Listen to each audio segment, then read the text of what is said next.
Today, at the Rafah crossing between Egypt and Gaza, a long line of aid trucks waits to deliver desperately needed supplies to the people of Gaza.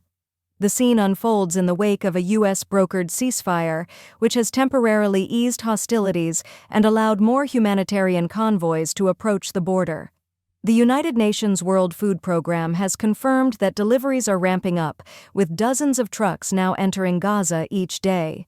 However, despite these efforts, the total volume of aid remains far below the daily target of 2,000 tons required to meet the needs of the population.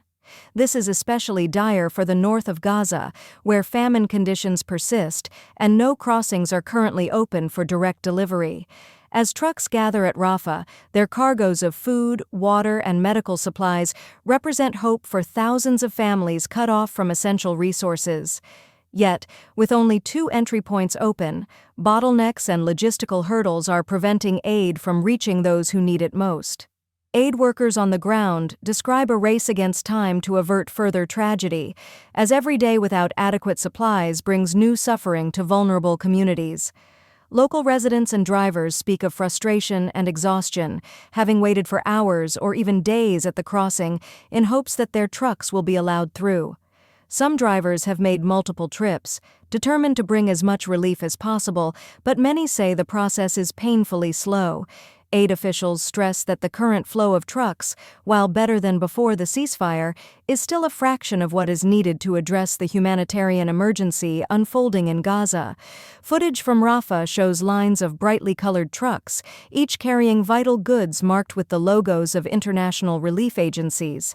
The air is thick with anticipation and anxiety as drivers, officials, and aid workers discuss the latest news from inside Gaza and wait for updates on when the next batch of trucks can cross.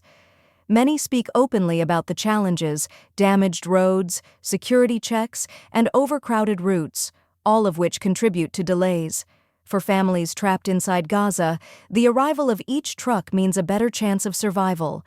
Local hospitals have reported severe shortages of medicine, clean water is scarce, and food supplies are running dangerously low. Children and the elderly are most at risk as aid organizations warn of a worsening health crisis if daily delivery targets are not met.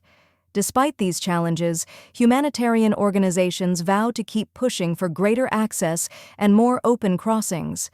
They continue to negotiate with authorities on all sides to secure a steady flow of supplies, calling on the international community to increase pressure for a more sustainable solution.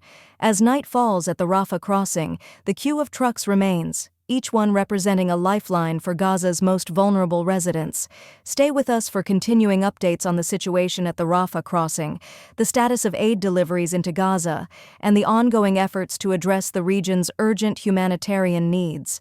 Our team will bring you the latest on the ground, with exclusive footage and real stories from those most affected by the crisis.